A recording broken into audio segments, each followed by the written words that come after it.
Ndabasuje kandi mbifurije ikaze muri amakuru ku buryo burambuye. Ndibasuza ni Fabrice Mporana nayo. Amakuru yacu ni munyemerere tuhere kuri inkuru ivuga yuko imirimbanyi mu bya politike Muringanyo yashimangiye ko nta jenoside yakorewe abahutu yabaye muri Repubulika Iharanira Demokarasi ya Kongo. Imirimbanyi ya politike muri Repubulika Iharanira Demokarasi ya Kongo akaba na perezida wa Assemblée des Leaders Congolais Bernabe Muringanyo yagaragaje ko nta jenoside yakozwe muri Repubulika Iharanira Demokarasi ya Kongo. Anenga ubuyobozi bubi butita ku baturage ko bwabaye intandaro y'abapfuye mu burasirazuba bwa Repubulika Iharanira Demokarasi ya Kongo. Ubutegetsi bwa Repubulika Iharanira Demokarasi ya Kongo bugaragaza ko mu myaka 30 abarenga miliyoni 10 bamaze kwicwa, ngo abarenga miliyoni 5 z'abanyekongo bava mu byabo imbere mu gihugu n'abandi barenga miliyoni 5 bahungira mu bihugu by'amahanga birimo mu Rwanda, by'umwihariko mu gihe cy'imyaka 30 ishize. Ibi bishingirwaho n'ubwo butegetsi bwa Repubulika Iharanira Demokarasi ya Kongo bukagaragaza ko habayeho jenoside yakorewe abahutu muri Repubulika Iharanira Demokarasi ya Kongo, ndetse na raporo zimwe za Human Rights Watch zikabishyigikira. Ubuyobozi bwa Tshisekedi bwagaragaje ko ubwicanyi bumaze imyaka bubera muri Repubulika Iharanira Demokarasi ya Kongo guhera mu mwaka w'1998 bwakitwa jenoside aho kuba genocide kuko bamaze imyaka babivuga. Ubwo yarani mu kiganiro na The Briefing cya televiziyo ya B1 TV Kongo, Bernabe Muringanyo yavuze yuko atemeranya n'avuga yuko muri icyo gihugu habayeho jenoside. Akomeza avuga yuko habayeho ubwicanyi bushingiye ku buyobozi bubi muri Repubulika Iharanira Demokarasi ya Kongo. Ati njyewe ntabwo nemeranya n'abakoze iyi raporo, mfata ko uburyo bwakoreshejwe budashingiye ku kuri, ahubwo bisa naho ari ukugaragaza impamvu z'itangwa ry'amafaranga ngo ikorwe. Yongeyeho ati duhereye ku nyito ya jenoside ni ubwicanyi bukorwa bugamije kurimbura abaturage cyangwa se ubwoko. Iwacu rero habaye ubwicanyi, habayeho impfu kubera ubuyobozi bubi, ibyo ndemeranya nabyo. Intambara ni ingaruka z'imiyoborere mibi. Mu gihe igihugu cyacu kitayobowe neza, by'umwihariko hazaba intambara, ndetse nubwo nizera yuko izigira ihagarara, imiyoborere mibi yacu nidahagarara. Yakomeje agaragaza yuko ikibazo gihari ari uko hafatwa by'umwihariko abicwa kubera imiyoborere mibi.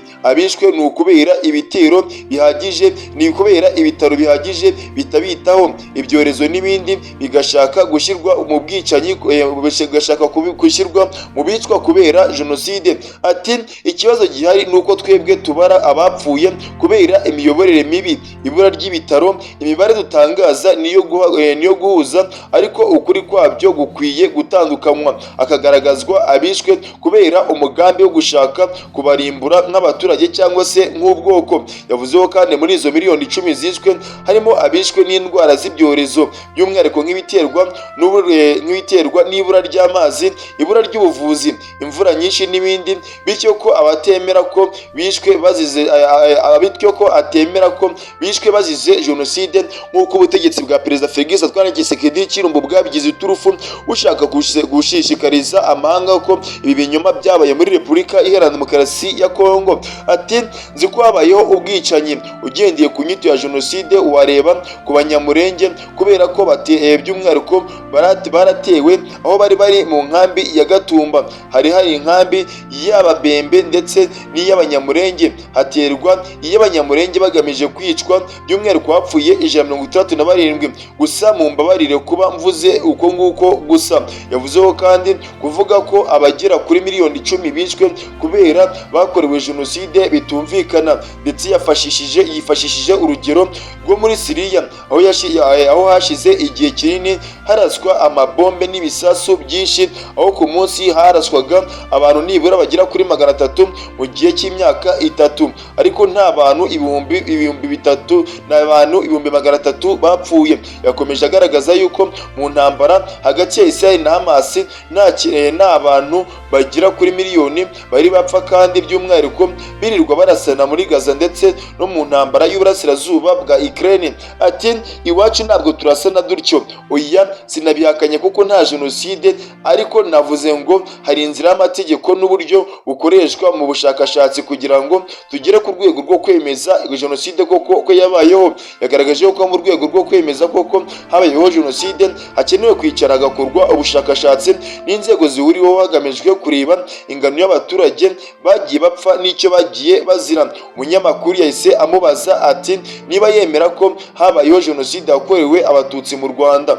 Nta kuzuyaza amusubiza yuko yabayeho mu mwaka w'igihumbi kimwe magana cyenda mirongo icyenda na kane, ihitana abarenga miliyoni mu gihe cy'amezi 3 gusa. Ati jenoside yarakozwe. Usomye igitabo cyanditswe na Romeo Dallaire, ese uramuzi? Yari umuyobozi w'ingabo za ONU zari mu Rwanda. Yanditse igitabo kigira kiti by'umwihariko mu rurimi rw'igifaransa. Rero uwo yagaragaje yuko uherereye ku itangiriro hari umugambi wo kurimbura, aho by'umwihariko haguzwe imihoro ndetse ikagenda bakwirakwiza propaganda zigamijwe kurimbura ubwoko Tutsi. Nta kuzuyaza rero jenoside yakorewe abatutsi mu mwaka w'igihumbi kimwe magana cyenda mirongo icyenda na kane mu Rwanda yabayeho. Yakomeje agaragaza yuko ikibazo kiri muri Repubulika Iharanira Demokarasi ya Kongo usanga gishingiye gusa kugaragaza yuko mu Rwanda ariyo ntandaro yabyo, aho usanga indi mitwe nk'iterabwoba EDF wica abantu muri teritwari ya Ituri, ariko bigasa nkaho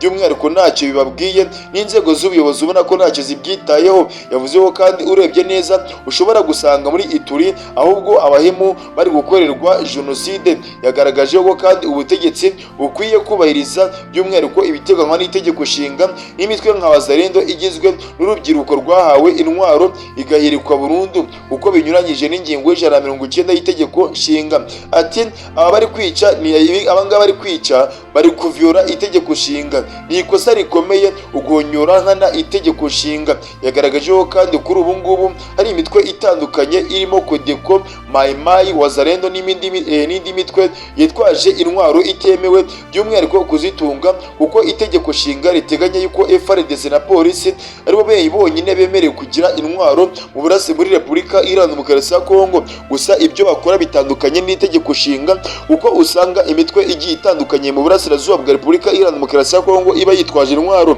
harimo Wazalendo n'izi za Mai Mai ndetse n'indi mitwe igiye itandukanye. Iyi yose iba ifite imbunda yica abaturage, aho usanga na FDLR yasize ikoze jenoside yakorewe abatutsi mu mwaka w'igihumbi kimwe magana cyenda mirongo icyenda na kane, babaha intwaro ndetse n'ibindi bikoresho bigiye bitandukanye, bakabafasha kwica abaturage b'abakongomani biganze mu bwoko bw'abatutsi mu burasirazuba bwa Repubulika Iharanira Demokarasi ya Kongo. Ni kenshi cyane Repubulika Iharanira Demokarasi ya Kongo yagiye yitsa ku Rwanda, igaragaza yuko ari rwo ruri inyuma y'intambara iri kubera mu burasirazuba bwa Repubulika Iharanira Demokarasi ya Kongo. Gusa u Rwanda rukabihakana rwivuye inyuma, rukagaragaza yuko muri Repubulika Iharanira Demokarasi ya Kongo bafite ibibazo byabo bakwiye gukemura ubwabo batabyometse ku Rwanda. Gusa Perezida Felix Antoine Tshisekedi Tshilombo noneho ubu ngubu yubuje iturufu ivuga yuko mu Rwanda rwakoze jenoside bafatanyije na M23 bakoreye abahutu mu burasirazuba bwa Repubulika Iharanira Demokarasi ya Kongo, na Human Rights Watch igashaka kubishimangira. Aya niyo makuru nabateguriye muri iki gitondo. Fabrice Munana ndabashimiye.